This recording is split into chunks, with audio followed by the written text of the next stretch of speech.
Good morning. I hope every one of us is taking sufficient care to protect ourselves from this infection that's going around. Of course, we trust in God to take care of us, but like it happened to Jesus through his temptation, we are not supposed to jump off from the pinnacle of the temple and expect the angels to take care of us. Okay? Thank you, choir, for leading us in worship in the morning. Thank you, Dawn and Hazel, for taking care of all the media support. Shall we begin with a word of prayer? Our Heavenly Father, we come before you again, thanking you for this opportunity to share your word and listen to your word as you speak to us. We pray that the Holy Spirit will have free course in our midst, in the way I speak and in the way people listen. We pray for understanding. We pray for help to do what is pleasing to you in every part of our life. Teach us, Lord, your ways. Show us your paths. Help us to walk in them, each one of us. In Jesus' name we pray. Amen. Today I would like to talk about finishing the course, finishing our race. You know, many people, we have all probably watched races taking place in the field and on TV. We have seen the gun going off and everybody is sprinting forward. That's a good start. It is necessary to have a good start. We know that. But it's not enough to have a good start. We also need to end well. And that is what counts.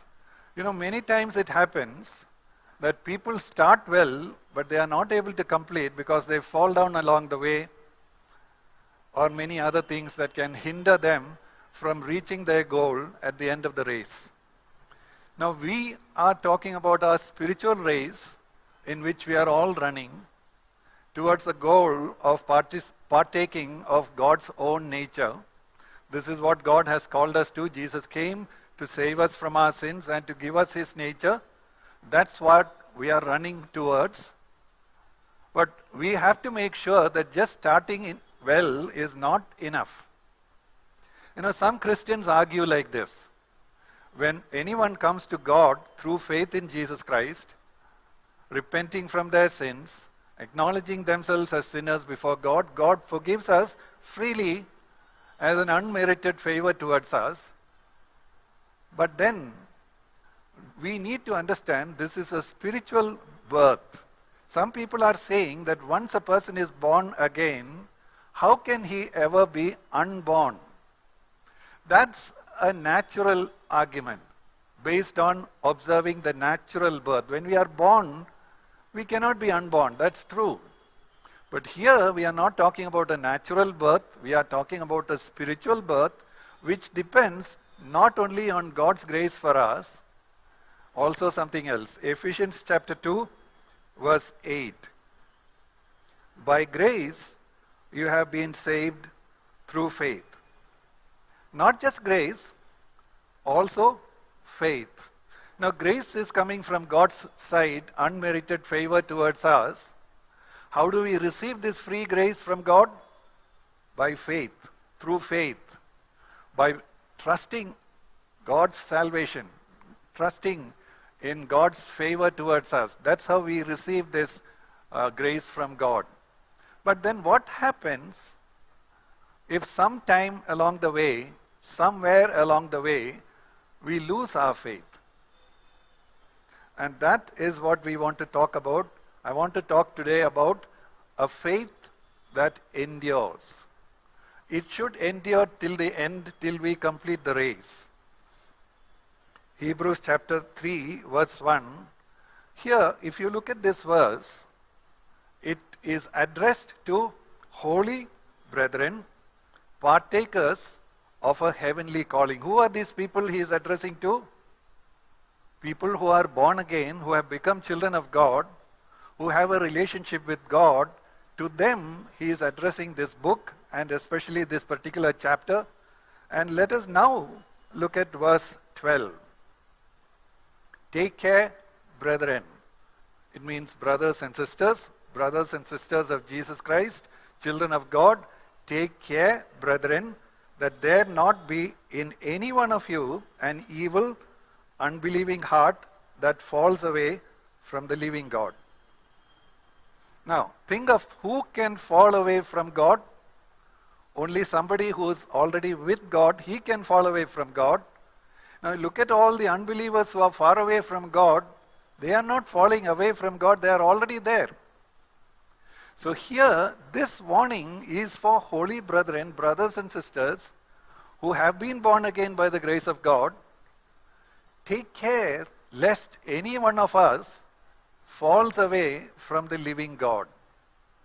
If there was no such chance of falling away from the living God, there would not have been any warning like this in the Bible. Now, to understand more about this falling away, we need to look at one example in the Bible, the example of the people of Israel as they were delivered from Egypt and as they were led towards the promised land. Why are we looking at this Old Testament example? Because we are warned about this example in the New Testament. 1 Corinthians chapter 10 verses 11 and 12. Talking about Israel's experience. Now these things happened to them as an example, and they were written for our instruction, upon whom the ends of the ages have come. Therefore, let him who thinks he stands take heed that he does not fall. Who is the one who thinks he stands? When we know we are born again by the grace of God, we are children of God, God's grace is upon us and all that, we think we are safe, we think we are standing. To such people, God warns us, take care lest you fall.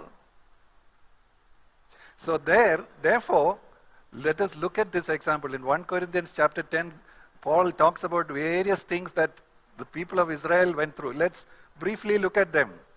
They were in Egypt as slaves. For 430 years they were living there. And then God did many miracles in front of their eyes to the people of Israel. And to Pharaoh and the people of Israel, 10 types of plagues came upon Egyptians. And the people of Israel were kept totally safe from these plagues. They could see, the people of Israel could watch and see what God was doing to the Egyptians and how they themselves were protected. And then they were taken out of Egypt, they started walking towards the promised land, and they experienced miracle after miracle.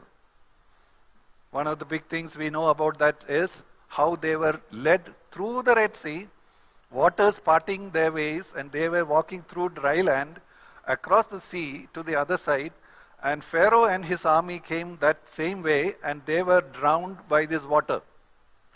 One of the first miracles they themselves experienced, that deliverance from the attack of the Egyptian army. Then they had a pillar of cloud leading them by day, and a pillar of fire leading them through the night. Miraculous experiences day and night. They went through all those experiences. Then they had food coming down from the sky every morning. And when they were thirsty, water gushed out of dry rock. And when they came to a place where there was a lot of water, but the water was bitter, God healed that bitterness and they had sweet water to drink. God provided for them. It says that in all their travel, none of them got sick. Their shoes never got worn out. God led them miraculously, providing for them when enemies started attacking them, the Amalekites and other people started attacking them, God supernaturally helped them. Now these people saw and in front of their eyes and they experienced themselves all these miracles, and now they come almost at the borders of the promised land. And then Moses sent 12 spies from each tribe, 12 spies to go into the promised land secretly and to bring back a report. What had God promised them about the promised land?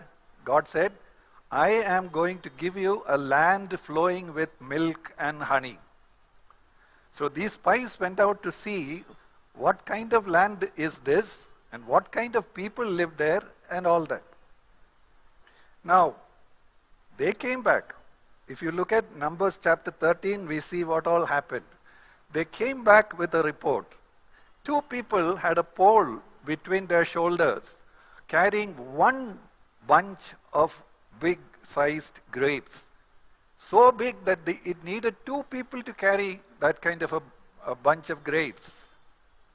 And these people came and said, certainly we agree, this is a land flowing with milk and honey. They all agreed, all the 12 spies agreed that what God had said was true, this is a land flowing with milk and honey. But then they said one but. But the people are fierce people, too big for us, too great for us to handle. There were even giants among those people, and they said, we look like grasshoppers in front of these giants. So what did they do? After experiencing all the miracles of God, after having seen and heard and experienced everything that God had promised for them and what God did for them, and finally they come to receive the promise of God to Abraham, the promised land, and at that point they are drawing back in unbelief, and they say, no, we will not be able to go and conquer this land because we look like grasshoppers in front of these people. So what was it that they were doing? They said, they looked at themselves, their own ability to go fight and overcome this enemy. They forgot that it was God who had given them a promise, and God who had led them all this way, all through this time, miraculously, and actually given them victory also over their enemies on the way. When they came here, they are making a choice for themselves, a decision for themselves, saying, no, we don't have any strength to fight and overcome this battle because we are too small. Which was true, they were too small, but they forgot God. That it was God who had made the promise, and it was God who was going to give them the victory and help them to occupy this land. They forgot that. So they were making a choice between depending on themselves or depending on God. And they made the choice. They depended on themselves, their own strength, and decided, we will not be able to go into this land. Thankfully, there were 2 people among these 12 who had a difference of opinion. Joshua and Caleb. Numbers chapter 14, verses 8 and 9. They said to the people, if the Lord is pleased with us, then he will bring us into this land and give it to us, a land which flows with milk and honey. Only do not rebel against the Lord, and do not fear the people of the land, for they will be our prey. Their protection has been removed from them, and the Lord is with us. Do not fear them. But what did the people do? These 2 men, only Joshua and Caleb, among all the multitudes, stood with God and said, God is able to lead us into this place. And he is the one who has promised he will take us. Don't rebel against God. But they did rebel against God, and they began to say, let's find another leader to go back to Egypt. Now, what does that mean to people like us? When we face a giant or giants in front of us, when we face difficult situations in front of us and we look at our own strength, ability, the money we have and all these things, and we realize this is too much for us, we can't handle this, do we depend on all of ourselves and say that, okay, this is not going to happen, we can't go forward, and we give up? Or do we look at God and say, God who brought us so far, he will take us through. He will complete what he has begun in our lives, He will not leave us stranded. He will never forsake us. He has promised He will never leave us alone. He has promised He will be with us all through the age. Will we hold on to God, or will we look at our own strength and give up? If we give up, what happens? Our faith is gone. All the time we were saved by grace through faith, and if we give up our faith in God, what happens? We will see what happens. God gave them His judgment. Verses 22 to 24. Surely all the men who have seen my glory and my signs, which I performed in Egypt and in the wilderness, yet have put me to the test these 10 times, and have not listened to my voice, shall by no means see the land which I swore to their fathers, nor shall any one of those who spurn me see it. But my servant Caleb, because he had a different spirit and followed me fully, I will bring into the land which he entered, and his descendants shall take possession of it. Verse 29 also. Your corpses will fall in this wilderness, even all your numbered men, according to your complete number, from 20 years onwards and upward, who have grumbled against me. God says here, these 10 times I have borne with you.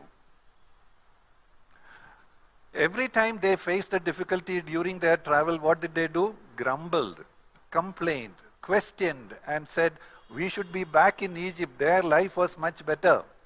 We had so many things to eat and so many things to enjoy. Let's not go in this wilderness. Why did God bring us into this wilderness to kill us here? Instead of trusting in God, who had given them a promise and showed them He can be trusted by all the miracles He did for them. But at this point, they chose to leave God aside, depend on their own reasoning, their own assessment of their strength and all that, and they chose, no, this is not going to work. God is not enough to help us. We have to take care of ourselves. We will go back to Egypt. That was what they decided. But then God gave this judgment. You know, one interesting thing here is very important for us to see. God says, these 10 times I have borne with you. You have provoked me, you have tested me these 10 times, but I bore with you. What does that mean to us? We know God is patient. God is long suffering. God waits for us to repent and turn back to Him, but He doesn't wait forever. When He said 10 times, that's a figure of speech. It's not necessarily exactly 10 times. We don't know when our so-called 10 times will come to us.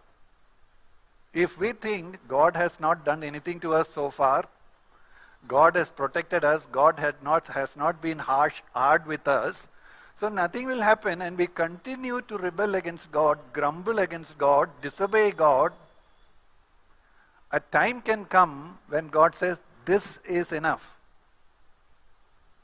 These 10 times, these so many times you have provoked me. So far I was waiting for you to repent, but you don't seem to have any inclination to repent. So this is it.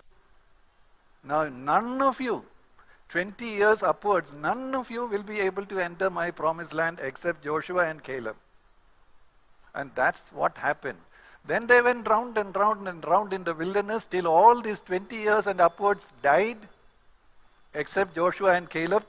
And only these two and the younger ones who grew up in those 40 years, they were able to enter into the promised land.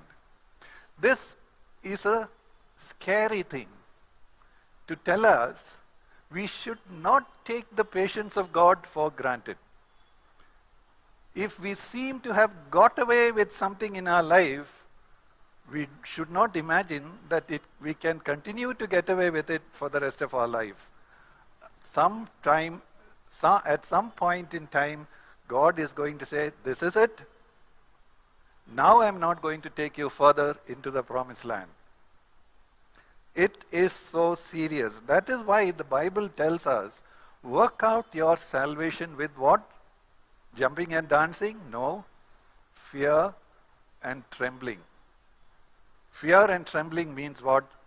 We should fear God, lest we take His word carelessly, lest we take His patience for granted, lest we continue to do our own thing and expect that God is merciful, God is kind. We should fear if that is how we are living. We are on very, very slippery ground. We may start sliding down and there may not be any stopping back. Let us fear that lest this should happen to us. Let's just imagine we have faith, we trust in God, God is a good God, God is a nice God, He will take care of us. Yes, He is very, very, very patient with us. No doubt about that. Because of His patience, we exist. If He were to deal with us only through justice, we would have been destroyed long ago. But He is very, very patient, very, very kind, longing for us to come back. The Bible says He has no pleasure in the death of the wicked. Even when a wicked man dies, God is not happy. God wanted that wicked man to repent and come to Him. What about us, people who are not so-called wicked, but we are children of God? Can we think, oh, we are children of God? Our place in heaven is reserved for us, and we continue to be careless with sin. What can happen? At some point, God can say, that's it. I have had enough with you. And He takes steps to correct us, and we appear to be hard towards us. What do? God hopes that at least that will cause us to repent. See, if these people, when they got this warning from God, that they are not going to be able to go into the promised land, knowing the grace of God, knowing the mercy of God, what would have happened if they really humbled themselves? God would have changed the judgment. We see that many times in the Old Testament. There were many kings of Judah and Israel. Some were very wicked kings. But even the most wicked king among them, a person called Manasseh, King Manasseh, the Bible records that he was more wicked than all the other kings. But one day he repented. He humbled himself. And he went before God and put on sackcloth and repented before God. God forgave him. If these people, when they were told that they will not be able to enter the promised land, if they had repented, God would have done something else. We don't know exactly because they didn't actually repent. But for us, what is the lesson that we can take from here? Whatever we go through in our experiences in life, even when we think our prayers are not being answered, God is listening to our prayers. He is deciding what's the best way to answer those prayers. God never leaves us. That's a blanket promise He has given to us. I will never leave you nor forsake you once we have become His children.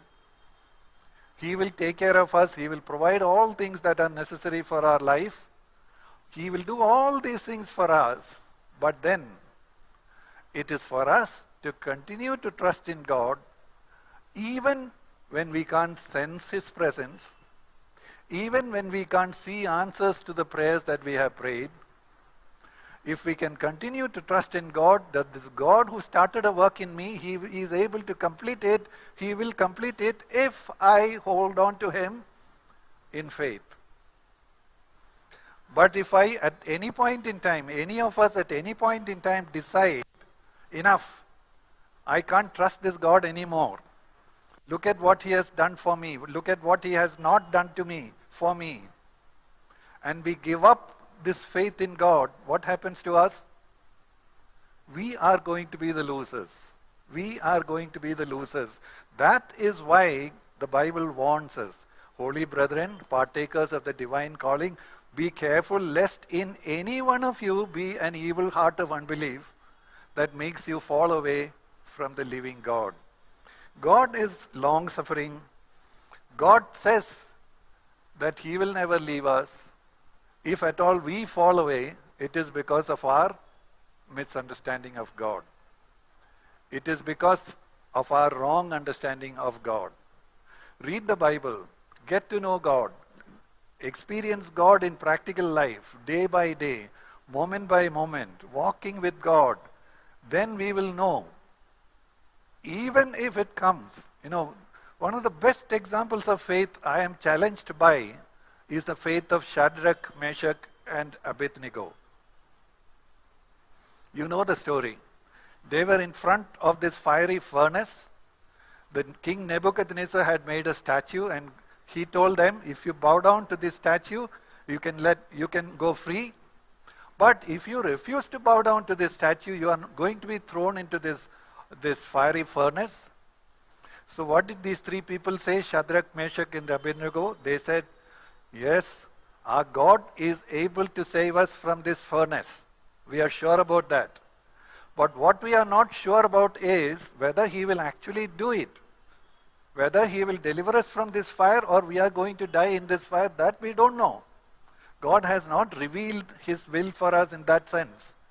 But we believe in this God, and we are not going to bow down and disobey this God, even if we are going to be cast into this fire. That is faith. That is trust and confidence in God. The Bible encourages us. James chapter 4, verse 6. I'll stop with this verse. But He gives a greater grace. Therefore it says, God is opposed to the proud, but gives grace to the humble. Who is the humble one? The one who says, Lord, I can't manage it. I don't know what to do, but I will trust in you, Lord. You are the one who created me. You are the one who brought me to you through Jesus Christ. You are the one who has sustained me all this time. You will not fail me. Therefore, I will continue to trust in you, Lord. Whatever things happen around me or to me, I will continue to trust in you, Lord. Help me not to give up. Help me not to waver in unbelief. When I look at the waves of the sea, let me not lose my faith. When we see what all is happening, when we read the statistics of what is going on around us and all that, let's not waver in unbelief. Let's believe that the one who has promised is faithful. He will never fail us. He will never leave us. And He will cause all things to work for our good, because He has a good plan for us, not for calamity, but for a good future. Let us continue to believe in Him, hold on to Him in faith, and that is how we will overcome. A lot of battle is in our mind. The devil, the world, the people of the world, everybody is trying to control our mind and make us follow their patterns and give up our faith in God and God's word. But we hold on to God and say, God is true, let everybody else be called liars. But we will know this God, we will trust in this God, we will not give up on this God, because this God is not going to give up on us. Therefore, we will humble ourselves and trust in this God. He will take us through. No matter what happens, no matter how unknown the future is for us, how uncertain the future looks to us, we will not give up. Let us hold on to God. And let us also encourage one another. If we see somebody wavering, let us encourage him or her. And let somebody be allowed to encourage us. That none of us will give up. None of us will have an evil, unbelieving heart and fall away from the living God. That's God's plan for us, is that we should endure to the end. He who endures to the end will be saved.